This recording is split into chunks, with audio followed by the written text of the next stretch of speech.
আজকের দিনটা তো জানোই কি ছিল। আজকের দিনটা ছিল বেঙ্গলি জামাই ষষ্ঠী স্পেশাল।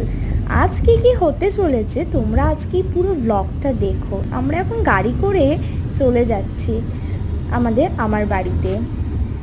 খুবই গরম ছিল সেই দিন, এত গরম জ্যামের মধ্যে আর ভালো লাগছিল না, তাই চুল বেঁধে নিয়ে একটু রেস্ট করলাম গাড়িতে। এবার বাড়িতে এসে এবারে মা খুব রিচুয়ালসগুলো করলো, তাপ ভাপ দিয়ে মিষ্টি, তো আয়োজনের এলাই ব্যাপার। তো দেখো তোমরা কিভাবে আমরা এইটা পালন করলাম। মাকে এখন নমস্কার করছে হাজবেন্ড। তো এইভাবেই আমাদের দিনটা চলে গেল। মিষ্টি খাওয়াও, ওটা তো ঠাকুরের, ঠিক আছে। হ্যাঁ, ওই এই মিষ্টি একটু খাওয়াও। আর হাত দিয়ে কেন করছো? এই তো দিয়েছি।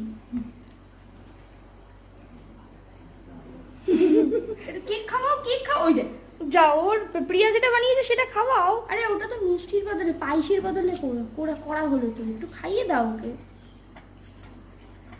তো জুড়ে আছে মা। না, জোরে নি ওটা। হ্যাঁ, ওটা আটকে গেছে।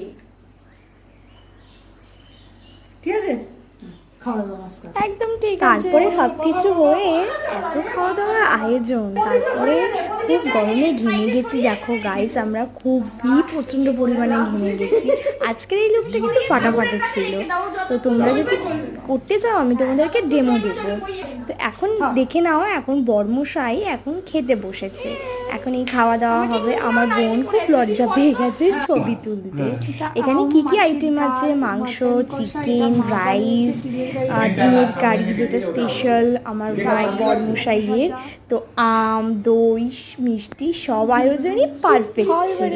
এখন খাচ্ছি আমরা। লাঞ্চের টাইম তো হয়ে গেছে, আমরা অনেকটা দেরি হয়ে গেছে আসতে। তো দেখো বন্ধুরা, তোমাদের ভালো লাগলে অবশ্যই লাইক কমেন্টস করবে, বলবে ডিনার লাঞ্চ কেমন হয়েছে। রাত্রিরের খাবারেও কোনো কমতি নেই। হ্যাঁ, আমরা খুবই টায়ার্ড সবাই আমরা।